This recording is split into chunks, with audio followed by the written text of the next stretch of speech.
नमस्ते दोस्तों, स्वागत है आपका हमारे चैनल टीचिंग रवि पर। आज की इस वीडियो में हम बीपीएससी तैयारी 4 के लिए आधुनिक भारत का इतिहास को एससीईआरटी किताबों के आधार पर कवर करेंगे। यह वीडियो आपकी तैयारी को और भी मजबूत बनाएगा, इसलिए पूरा वीडियो जरूर देखें। जिससे प्रश्न बनते हैं सिर्फ उसे ही कवर करेंगे। वीडियो को लाइक करें, शेयर करें और चैनल को सब्सक्राइब करना ना भूलें। चैनल अभी नया है, आपका एक सब्सक्राइब मुझे मोटिवेट करेगा। हमारा आज का टॉपिक है प्रेस संस्कृति एवं राष्ट्रवाद और यह topic Bihar SCERT class 10th history chapter number 8 का है। और इस चैप्टर में हम ये सारे पॉइंट्स को कवर करने वाले हैं और इसमें से 3 इम्पोर्टेंट पॉइंट हैं जो मॉडर्न हिस्ट्री के लिए काफ़ी इम्पोर्टेंट है। पहला है भारत में प्रेस का विकास और प्रेस का राष्ट्रीय आंदोलन में भूमिका तथा उसका प्रभाव और समाचार पत्रों की स्थापना।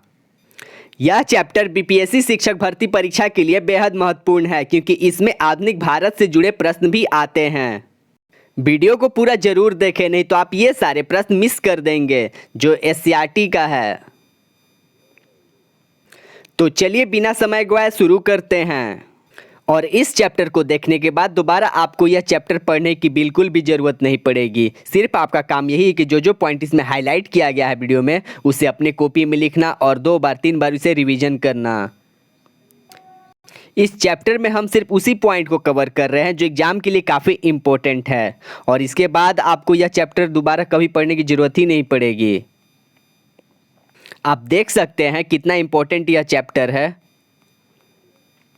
मॉडर्न हिस्ट्री के लिए भी।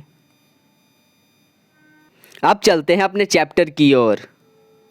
प्रेस संस्कृति एवं राष्ट्रवाद। थोड़ा बेसिक समझ लेते हैं, फिर इसके बाद सिर्फ हम इम्पोर्टेंट पॉइंट को ही कवर करेंगे।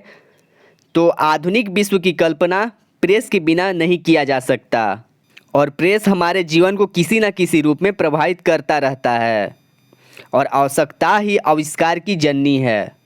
चित्र में आप देख सकते हैं ब्राह्मी लिपि में अशोक का अभिलेख। तो क्वेश्चन बन सकता है अशोक का अभिलेख किस अभिलेख लिपि में लिखा हुआ था? तो ब्राह्मी लिपि में।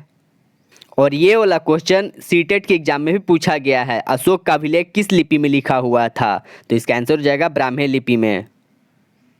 अब जानते हैं मुद्रण का इतिहास गुटेनबर्ग तक। और यहाँ पर बताया गया है कागज कैसे बना। तो 105 ईस्वी में टस प्लाई लून ने कपास एवं मलमल की पट्टियों से कागज बनाया था। और मुद्रण की सबसे पहली तकनीक चीन, जापान और कोरिया में विकसित हुई और लगभग इसकी शुरुआत 594 ईस्वी में लकड़ी के ब्लॉक के माध्यम से की गई और 1712 ईस्वी तक यह चीन के सीमित क्षेत्रों में फैल गया और 1760 ईस्वी तक इसकी लोकप्रियता चीन और जापान में काफ़ी बढ़ गई। तो यहाँ पर सिर्फ यही बताया गया है कागज और मुद्रण का विकास किस तरह से हुआ था। मुद्रण कला के आविष्कार और विकास का श्रेय चीन को जाता है। 1041 ईस्वी में एक चीनी व्यक्ति पिंग सेंग ने मिट्टी के मुद्रण बनाए और धातु के मूवेबल पाइपों द्वारा प्रथम पुस्तक 13वीं सदी के पूर्वार्ध में मध्य एशिया में छापी गई और काफ़ी दिनों तक मुद्रण सामग्री का सबसे बड़ा उत्पादक चीनी राजतंत्र था क्योंकि इसे सिविल सेवा के आकांक्षी लोगों की जिज्ञासा को ध्यान में रखते हुए बड़ी मात्रा में किताबें छपवानी पड़ती थी। तो क्वेश्चन बन सकता है किस देश की सिविल सेवा परीक्षा ने मुद्रित पुस्तकों की मांग बढ़ाई? तो इसका आंसर हो जाएगा चीन। अगला पॉइंट है 19वीं सदी तक आते आते मांग को पूरा करने हेतु संघाई प्रिंट संस्कृति का नया केंद्र बन गया और हाथ की छपाई की जगह यांत्रिक छपाई ने ले ली। अगला पॉइंट है यूरोप में आरंभ गुटेनबर्ग की भूमिका। तो 1336 ईस्वी में प्रथम पेपर मिल की स्थापना जर्मनी में हुई। तो इसे याद रखिएगा, प्रथम पेपर मिल की स्थापना 1336 ईस्वी में और कहाँ हुई थी? जर्मनी में। अगला है गुटेनबर्ग और प्रिंटिंग प्रेस। आप चित्र में देख सकते हैं गुटेनबर्ग सुस्पष्ट, सस्ता एवं शीघ्र कार्य करने वाला गुटेनबर्ग का ऐतिहासिक मुद्रण शोध 1440 ईस्वी में शुरू हुआ था जब गुटेनबर्ग को फर्स्ट नामक सुनार यानी साहूकार से बाइबिल छापने का ठेका प्राप्त हुआ। और ये वाला पॉइंट सिर्फ बेसिक जानकारी के लिए दिया गया है। आप चित्र में देख सकते हैं हैंड प्रेस। अगला इंपॉर्टेंट पॉइंट है 1475 ईस्वी में सर विलियम कैक्सटन मुद्रण कला को इंग्लैंड में लाए तथा वेस्टमिंस्टर कैसवे में इनका प्रथम प्रेस स्थापित हुआ।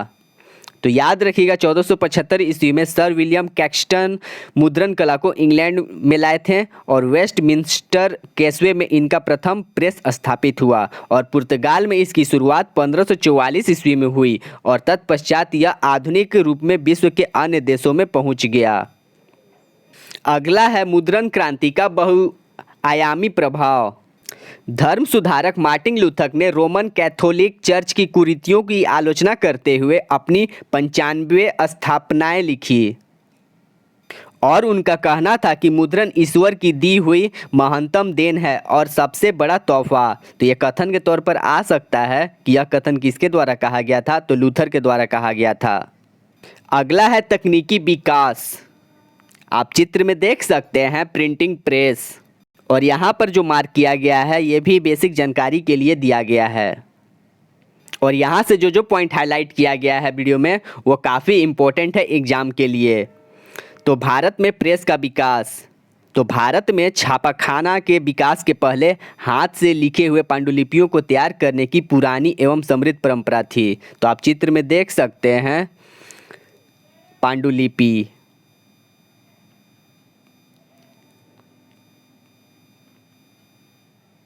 अगला पॉइंट है प्रिंटिंग प्रेस सबसे पहले भारत में पुर्तगाली धर्म प्रचारकों द्वारा 16वीं सदी में लाया गया। तो इसे याद रखिएगा। अगला पॉइंट है कैथोलिक पुजारियों ने 1579 में पहली तमिल पुस्तक छापी। तो याद रखिएगा पहली तमिल पुस्तक 1579 में कैथोलिक पुजारियों के द्वारा छापी गई थी। और भारत में समाचार पत्रों का उदय 19वीं सदी की महत्वपूर्ण विशेषता है। अगला इंपॉर्टेंट पॉइंट है समाचार पत्रों की स्थापना। तो आधुनिक भारतीय प्रेस का आरंभ 1766 ईस्वी में विलियम बोल्टस द्वारा एक समाचार पत्र के प्रकाशन से हुआ। तो क्वेश्चन निकल के आ सकता है आधुनिक भारतीय प्रेस का प्रारंभ कब और किसके द्वारा किया गया था। तो इसका आंसर हो जाएगा 1766 ईस्वी में आधुनिक भारतीय प्रेस का प्रारंभ किया जाता है और यह किसके द्वारा किया जाता है, तो विलियम बोल्टस के द्वारा किया जाता है एक समाचार पत्र के प्रकाशन से। अगला इंपॉर्टेंट पॉइंट है 1780 में जेके हिक्की ने बंगाल गजट नामक समाचार पत्र प्रकाशित करना आरंभ किया। आप चित्र में देख सकते हैं अगस्टक हिक्की। तो क्वेश्चन निकल के आ सकता है बंगाल गजट कब और किसके द्वारा प्रकाशित किया गया। तो यह 1780 ईस्वी में जेके हिक्की के द्वारा बंगाल गजट नामक समाचार पत्र प्रारंभ किया गया। अगला इंपॉर्टेंट पॉइंट है नवंबर 1780 में प्रकाशित इंडिया गजट दूसरा भारतीय पत्र था। तो क्वेश्चन निकल के आ सकता है कि दूसरा भारतीय समाचार पत्र कब और कौन सा था जो प्रकाशित किया गया था। तो इसका आंसर हो जाएगा 1780 में इंडिया गजट प्रकाशित किया गया था और यह भारतीय समाचार पत्र का दूसरा भारतीय पत्र था यानी समाचार पत्र। और 18वीं सदी के अंत तक बंगाल में कलकत्ता कैरियर, एशियाटिक मिरर तथा ओरिएंटल स्टार, बम्बई गजट तथा हेराल्ड और मद्रास कैरियर, मद्रास गजट आदि समाचार पत्र प्रकाशित होने लगे थे 18वीं सदी में। अगला इंपॉर्टेंट पॉइंट है और इसे वीवीआई के तौर पर आप इसे मार्क भी कर सकते हैं। भारतीयों द्वारा प्रकाशित प्रथम समाचार पत्र 1816 में गंगाधर भट्टाचार्य का साप्ताहिक बंगाल गजट था। तो इस पॉइंट से 3 प्रश्न बन रहे हैं। पहला कि भारतीयों द्वारा प्रकाशित प्रथम समाचार पत्र कौन था, तो इसका आंसर हो जाएगा बंगाल गजट। और दूसरा क्वेश्चन बन सकता है इसे कब प्रकाशित किया गया था, तो इसका आंसर हो जाएगा 1816। और तीसरा इसका क्वेश्चन बनेगा यह किसके द्वारा प्रकाशित किया गया था, तो इसका आंसर हो जाएगा गंगाधर भट्टाचार्य के द्वारा। तो इसे फिर से एक बार क्विक रिकैप कर लेते हैं। भारतीयों द्वारा प्रकाशित प्रथम समाचार पत्र 1816 में गंगाधर भट्टाचार्य का साप्ताहिक बंगाल गजट था। तो ये नाम याद रखिएगा गंगाधर भट्टाचार्य। और 1816 में प्रथम समाचार पत्र भारतीयों द्वारा प्रकाशित किया गया था, वो था बंगाल गजट। 1816 बंगाल गजट और किसके द्वारा, गंगाधर भट्टाचार्य के द्वारा। आप चित्र में देख सकते हैं अमृत बाजार पत्रिका और यह अमृत बाजार पत्रिका का मुख्य पृष्ठ है। अगला पॉइंट है 1821 में बंगाली में संवाद कौमुदी तथा 1822 में फारसी में प्रकाशित मिरातुल अखबार के साथ प्रगतिशील राष्ट्रीय प्रवृत्ति के समाचार पत्रों का प्रकाशन प्रारंभ हुआ। तो याद रखिएगा संवाद कौमुदी कब आया था, तो 1821 में, और यह बंगाली में आया था। और 1822 में कौन सा आया था, मिरातुल, फारसी में प्रकाशित किया गया था। तो इसे याद रखिएगा, ये कथन के तौर पर पूछा जा सकता है। संवाद कौमुदी बंगाली में 1822 में और मिरातुल प्रकाशित हुआ था फारसी में 1822 में। और ये दोनों का प्रकाशन के संस्थापक कौन थे, तो राजा राम मोहन राय। तो ये भी याद रखिएगा, संवाद कौमुदी और मिरातुल, राजा राम मोहन राय। संवाद कौमुदी 1821 में और मिरातुल 1822 में। पत्रों के संस्थापक राजा राम मोहन थे और जिन्होंने उन्हें सामाजिक धार्मिक सुधार आंदोलन का हथियार भी बनाया। और अंग्रेजी में ब्राह्मणिकल मैगजीन भी राजा राम मोहन ने निकाला। तो क्वेश्चन बन सकता है कि राजा राम मोहन राय के द्वारा अंग्रेजी में निकाली गई मैगजीन कौन सी थी, तो इसका आंसर हो जाएगा ब्राह्मणिकल। तो याद रखिएगा, अंग्रेजी में ब्राह्मणिकल मैगजीन राजा राम मोहन ने निकाली थी। और 1822 में बम्बई से गुजराती भाषा में दैनिक बम्बई समाचार निकालने लगे। और द्वारकानाथ टैगोर, प्रसन्न कुमार टैगोर तथा राजा राम मोहन राय के प्रयास से 1830 में बंगदत्त की स्थापना हुई और 1831 में जामे जमशेद और 1851 साल में गिरफ्तार तथा अखबारे सौदागर का प्रकाशन आरंभ हुआ। तो ये सब डेट के द्वारा बताया गया है, इसे याद रखिएगा। 1851 साल में गिरफ्तार और अखबारे सौदागर का प्रकाशन आरंभ हुआ था। आप चित्र में देख सकते हैं राजा राम मोहन राय। अगला पॉइंट है प्रेस की विशेषताएं समयानुसार बदलते परिप्रेक्ष्य में। और यहाँ पर जो बताया गया है वो बेसिक जानकारी के लिए बताया गया है। 1857 के विद्रोह के पश्चात समाचार पत्रों की प्रकृति का विभाजन प्रजातीय आधार पर किया जाता है और भारत में दो प्रकार के प्रेस थे। पहला था एंग्लो इंडियन प्रेस और भारतीय प्रेस। एंग्लो इंडियन प्रेस की प्राकृतिक और आकार विदेशी था और यह भारतीयों में फूट डालो और शासन करो का पक्षधर था। तो ये वाला पॉइंट काफ़ी इंपॉर्टेंट है। भारत में दो प्रकार के प्रेस थे, ये पूछा जा सकता है एग्जाम में, और एंग्लो इंडिया प्रेस और भारतीय प्रेस। और एंग्लो इंडिया प्रेस की प्रकृति कैसी थी, फूट डालो और शासन करो। और एंग्लो इंडियन प्रेस को विशेषाधिकार प्राप्त था। और 19वीं सदी में अंग्रेजों द्वारा संपादित कई समाचार पत्र थे, जिसमें टाइम्स ऑफ इंडिया 1861 में, स्टेट्समैन 1875 में, इंग्लिशमैन कलकत्ता से प्रकाशित होता था, और मद्रास मेल मद्रास से, पैनियर 1865 ईस्वी में इलाहाबाद से, और 1876 में सिविल और मिलिट्री गजट लाहौर से प्रकाशित होने लगे थे। तो ये वाला पॉइंट याद रखिएगा, 1876 में सिविल और मिलिट्री गजट लाहौर से प्रकाशित होता था। और इंग्लिशमैन सबसे रूढ़िवादी और प्रतिक्रियावादी समाचार पत्र था, और जबकि स्टेट्समैन उदार विचारों का पोषक करता था। तो यहाँ पर जो ये बताया गया, ये बेसिक जानकारी के लिए बताया गया है।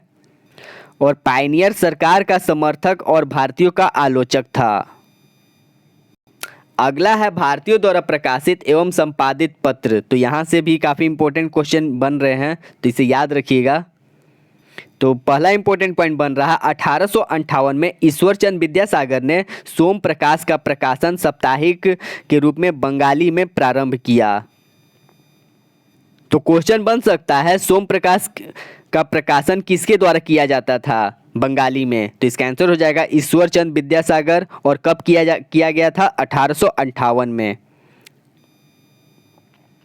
और यह राष्ट्रवादी विचारों से ओतप्रोत समाचार पत्र था। इसने नीलहे किसानों के हितों का जोरदार समर्थन भी किया था। तो याद रखिएगा कि सोम प्रकाश ईश्वरचंद विद्यासागर के द्वारा प्रकाशित साप्ताहिक समाचार पत्र था और यह 1858 में प्रकाशित किया गया था। अगला पॉइंट है लॉर्ड लिटन ने इसकी गतिविधियों के कारण ही वर्नाक्युलर प्रेस एक्ट पारित किया था। तो क्वेश्चन बन सकता है कि लॉर्ड लिटन ने किस समाचार पत्र की गतिविधियों के कारण वर्नाक्युलर प्रेस एक्ट पारित किया था? तो याद रखिएगा इसका आंसर हो जाएगा सोम प्रकाश। और कुछ वर्षों के बाद हिंदू पैट्रियट को भी विद्यासागर ने ले लिया। अगला पॉइंट है 1874 से 75 के बीच इस पत्र के लंदन में संवाददाता सुरेंद्रनाथ टैगोर और मनमोहन घोष ने इंडियन मिरर का प्रकाशन शुरू किया। तो याद रखिएगा 1874 से 75 के बीच लंदन में संवाददाता सुरेंद्रनाथ टैगोर और मनमोहन घोष ने इंडियन मिरर का प्रकाशन शुरू किया था और यह उत्तरी भारत का भारतीयों द्वारा संपादित एक मात्र दैनिक समाचार पत्र था और केशव चंद्र सेन ने सुलभ समाचार का बंगाल में दैनिक प्रकाशन किया। तो याद रखिएगा सुलभ समाचार पत्र किसके द्वारा प्रकाशित किया गया था? केशव चंद्र सेन के द्वारा बंगला में, और यह दैनिक प्रकाशन था। अगला पॉइंट है मोतीलाल घोष के संपादन में 1868 से अंग्रेजी बंगला साप्ताहिक के रूप में अमृत बाजार पत्रिका का प्रेस के इतिहास में महत्वपूर्ण स्थान है। 1878 में लिटन के वर्नाक्युलर प्रेस एक्ट से बचने के लिए यह रातों रात अंग्रेजी में प्रकाशित होने लगा। तो याद रखिएगा क्वेश्चन निकल के आ सकता है, क्वेश्चन बन सकता है 1878 में लिटन के वर्नाक्युलर प्रेस एक्ट से बचने के लिए रातों रात अंग्रेजी में प्रकाशित होने वाला कौन सा समाचार पत्र था? तो यह था अमृत बाजार पत्रिका। काफ़ी इंपॉर्टेंट क्वेश्चन बन रहा है, वीवीआई के तौर पर इसे आप मार्क भी कर सकते हैं। और यह कौन सा समाचार पत्र था? अमृत बाजार पत्रिका। योगेंद्रनाथ घोष के संपादन में बंगवासी शुरू हुआ और यह शुरू हुआ था 1881 में और जिसकी वितरण संख्या 8500 तक पहुंच गई थी। और कलकत्ता से हिंदी बंगवासी, आर्यवर्त, उचित वक्ता, भारत मित्र आदि का प्रकाशन शुरू हुआ था और यह हुआ था कलकत्ता से। और काला कांकड़ उत्तर प्रदेश से हिंदी में हिंदुस्तान का प्रकाशन शुरू हुआ जो उदार विचारों का पोषक था। तो याद रखिएगा काला कांकड़ उत्तर प्रदेश से हिंदी में हिंदुस्तान का प्रकाशन शुरू हुआ। अगला पॉइंट है भारत तेंदु हरिश्चंद्र का हिंदी पत्रकारिता के क्षेत्र में महत्वपूर्ण स्थान है और 1867 में इसके संपादन में बनारस से कवि वचन सुधा प्रकाशित होने लगा। और भारत तेंदु की 1872 में प्रकाशित मासिक पत्रिका हरिश्चंद्र भी देश प्रेम और समाज सुधार से अनुप्राणित थी और राष्ट्रवादी विचारों को संपोषित करने वाली पत्रिकाओं में बालकृष्ण भट्ट का हिंदी, प्रदीप रामकृष्ण वर्मा के भारत जीवन का महत्वपूर्ण स्थान है। अगला इंपॉर्टेंट पॉइंट है 1899 में अंग्रेजी मासिक हिंदुस्तान रिव्यू की स्थापना सच्चिदानंद सिन्हा ने किया था। तो याद रखिएगा हिंदुस्तान रिव्यू की स्थापना किसके द्वारा किया गया था? सच्चिदानंद सिन्हा के द्वारा। और कब किया गया था? 1899 में। और यह अंग्रेजी मासिक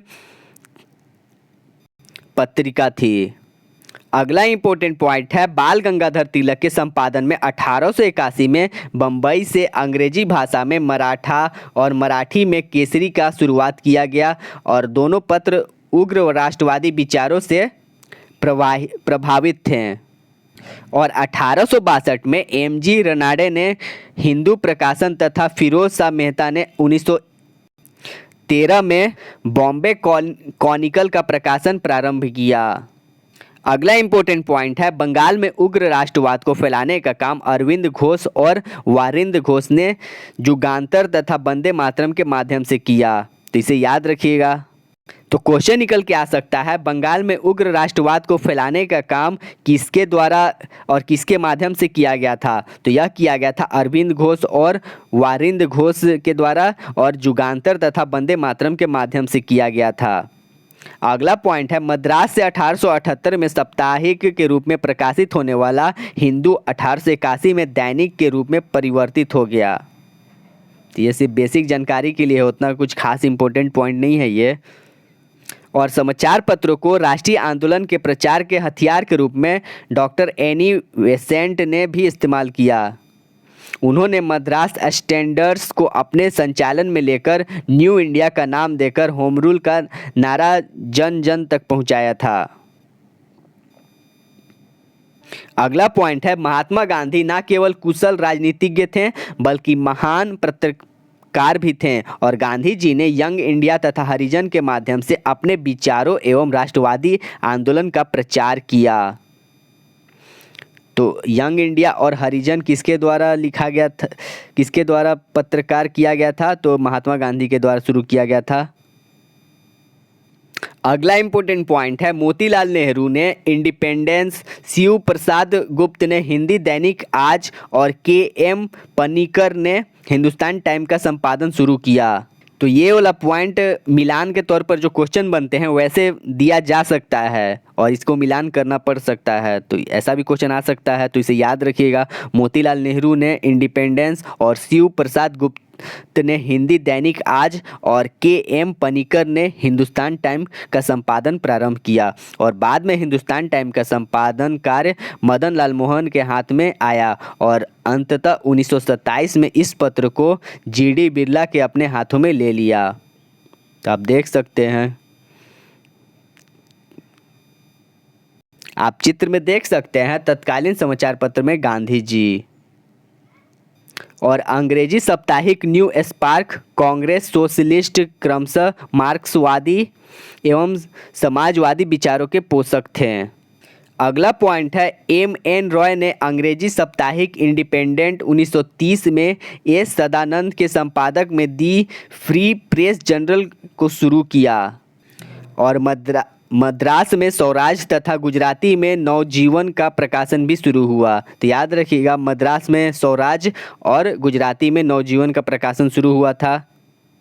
अगला पॉइंट है, 1910 और 20 के बीच उर्दू पत्रकारिता का भी विकास हुआ और मौलाना आज़ाद के संपादन में 1921 में अल हिलाल, याद रखिएगा अल हिलाल कब आया था? 1921 में, और इसके संपादन थे मौलाना आज़ाद, और 1913 में अल बिलाग कलकत्ता से निकालना प्रारंभ हुआ और मोहम्मद अली ने अंग्रेजी में कॉमरेड तथा उर्दू में हमदर्द का प्रकाशन किया। तो याद रखिएगा, कॉमरेड तथा उर्दू में, अंग्रेजी में कॉमरेड तथा उर्दू में हमदर्द का प्रकाशन किसके द्वारा किया गया था? तो मनमोहन अली के द्वारा किया गया था,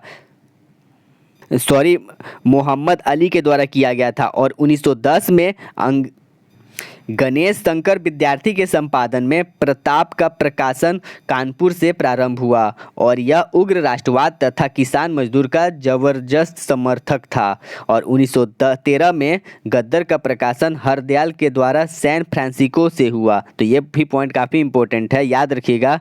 1913 में गद्दर का प्रकाशन हरदयाल के द्वारा सैन फ्रांसिस्को में किया जाता है और यह धर्मनिरपेक्ष और लोकतांत्रिक भावनाओं से ओतप्रोत समाचार पत्र था। और जनवरी 1914 से पंजाबी में भी इसका प्रकाशन प्रारंभ हुआ। आप जानते हैं प्रेस का राष्ट्रीय आंदोलन में भूमिका तथा प्रभाव। तो पूरे समाचार पत्रों में कांग्रेस के वार्षिक अधिवेशन में पारित प्रस्तावों की चर्चा होती थी और यहाँ पर जो बताया गया है यह सिर्फ बेसिक जानकारी के लिए बताया गया है। तो भारतीय समाचार पत्र इस दुर्दशा के लिए अंग्रेजों की शोषणकारी नीतियों को उत्तरदायी मानते थे, जबकि एंग्लो इंडियन प्रेस भारत को इस दुर्दशा से निकलने में अंग्रेजी राज्य को ही सक्षम मानते थे। और ये भी पॉइंट सिर्फ बेसिक जानकारी के लिए दिया गया है।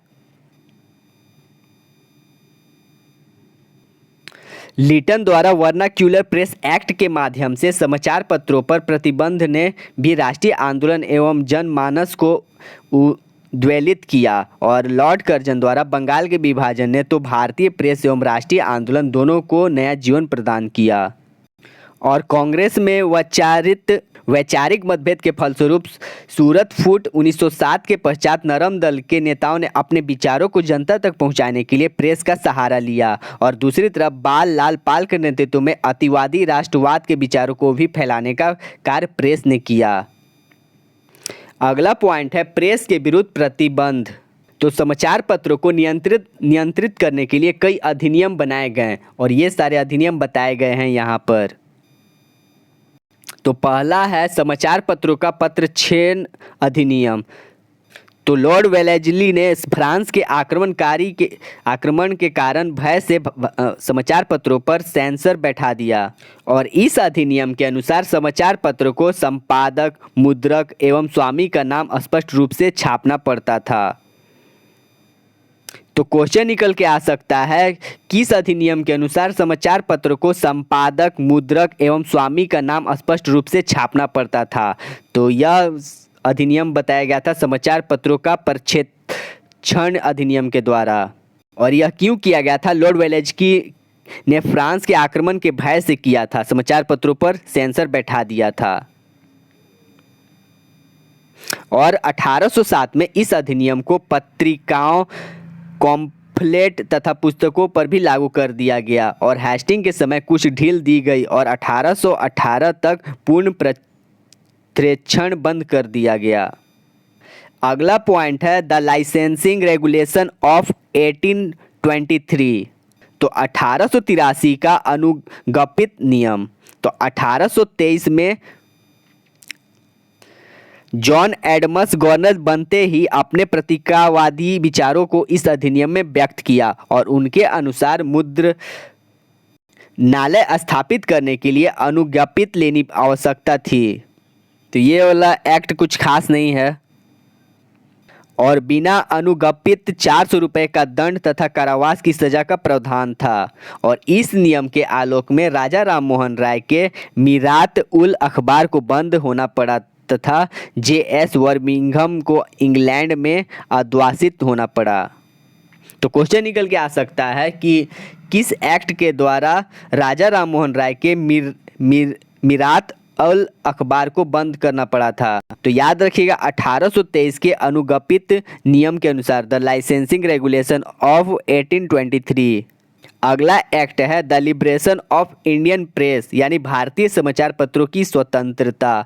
तो विलियम बेटिक समाचार पत्रों के प्रति उदार था, लेकिन 1823 के नियम को रद्द कर चार्ल्स मेटकाफ भारतीय समाचार पत्रों के मुक्तिदाता के रूप में विभूषित हुआ और 1856 तक यह कानून चलता रहा और देश में समाचार पत्रों की संख्या में अप्रत्याशित वृद्धि हुई। तो ये भी कुछ इम्पोर्टेंट नहीं है, सिर्फ ऐसी जानकारी के लिए है।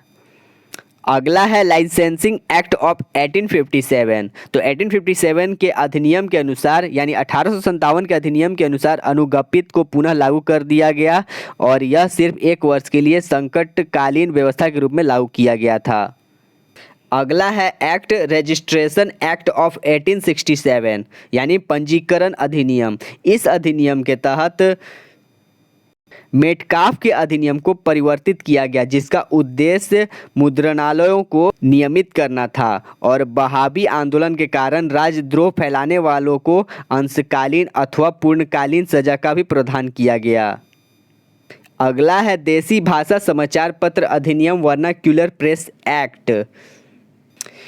तो 1878 के देसी भाषा समाचार पत्र अधिनियम के माध्यम से समाचार पत्रों को अधिक नियंत्रण में लेने का प्रयत्न किया गया और इस नियम के माध्यम से जिला दंडाधिकार बंधन पत्र एवं जमानत पर किसी समाचार पत्र को प्रकाशित करने की आज्ञा इस शर्त पर दी कि वे ताज यानी क्राउन के विरुद्ध भड़काने वाले को समाचार नहीं छापेंगे। अगला है नए भारत सचिव लॉर्ड क्रैनबुक ने पर्यवेक्षण की धारा को सितंबर 1878 में हटा दिया और प्रेस आयुक्त को नियंत्रित किया गया, जिसका कार्य सच्चे और यथार्थ समाचार पत्र प्रेषित करना था। और लॉर्ड रिपन, जो सच्चा उदारवादी शासक था, ने इस अधिनियम को रद्द कर दिया। अगला है द न्यूज़पेपर एक्ट 1908 का समाचार पत्र अधिनियम। तो लॉर्ड कर्जन की नीतियों के विरुद्ध उग्र राष्ट्रवादी, तो याद रखिएगा लॉर्ड कर्जन की नीतियों के विरुद्ध उग्र राष्ट्रवाद की भावनाएं भड़क रही थी, जिन्हें दबाने के लिए 1908 का न्यूज़पेपर एक्ट पास किया गया था।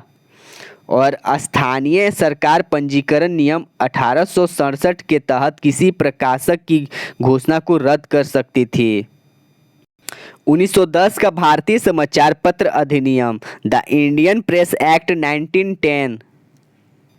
तो इस अधिनियम में लॉर्ड लिटन के 1878 के एक्ट के सभी घिनौने लक्षण को पुनर्जीवित कर दिया और 1921 में प्रेस तेज बहादुर सप्रू की अध्यक्षता वाली प्रेस कमेटी की सिफारिश पर 1908 और 1910 के अधिनियम को रद्द कर दिया गया। अगला है भारतीय समाचार पत्र अधिनियम संकटकालीन शक्तियाँ। तो इसके अनुसार 1910 के सारे आदेश पुनः लागू कर दिए गए। अगला है प्रेस एग्जामिनेशन कमेटी, तो समाचार पत्र जांच समिति। तो मार्च 1947 में गठित यह समिति संविधान सभा में स्पष्ट किए गए मौलिक अधिकारों के आलोक में सिफारिश की कि 1931 के समाचार पत्र अधिनियम, देसी राज्य अधिनियम और 1934 के देसी राज्य रक्षा अधिनियम को रद्द किया जाए। तो क्वेश्चन निकल के आ सकता है कि किस कमेटी के द्वारा सिफारिश पर 1931 के समाचार पत्र अधिनियम और देसी राज्य अधिनियम और 1934 के देसी राज्य रक्षा अधिनियम को रद्द किया गया था। तो यह प्रेस एग्जामिनेशन कमेटी के द्वारा रद्द किया गया था। अगला है समाचार पत्र अधिनियम यानी आपत्तिजनक विषय। तो 1951 में सरकार को संविधान के अनुच्छेद 19(2) में संशोधन और समाचार पत्र अधिनियम पारित करने की आवश्यकता पड़ी और इसके माध्यम से अब तक के सभी अधिनियमों को रद्द कर दिया गया और यह अधिनियम 1956 तक लागू रहा। और इसका विरोध करने पर सरकार ने न्यायाधीश G.S. राजा अध्यक्ष की अध्यक्षता में एक प्रेस कमीशन नियुक्त किया, जिसे 1954 में अखिल भारतीय समाचार पत्र परिषद के गठन सहित कई सुझाव दिए जो सरकार द्वारा मान लिए गए। तो इसी के साथ हमारा यह चैप्टर कंप्लीट होता है। तो ये वाला PDF से आप पढ़ सकते हैं। प्रेस के विरुद्ध प्रतिबंध, थोड़ा उटपटांग टाइप का लिखा हुआ है, थोड़ा मुझे समझ नहीं आया। जो इम्पोर्टेंट है इसमें हाईलाइट कर दिया गया है, आप इसे अपने से भी पढ़ लीजिएगा।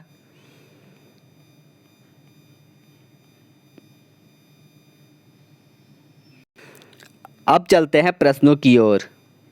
तो फर्स्ट क्वेश्चन है हमारा, महात्मा गांधी ने किस पत्र का संपादन किया?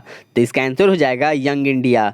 अगला क्वेश्चन और वेरी इंपॉर्टेंट क्वेश्चन, इसे मार्क किया गया है, किस पत्र ने रातों रात वर्नाक्यूलर प्रेस एक्ट से बचने के लिए अपनी भाषा बदल दी थी?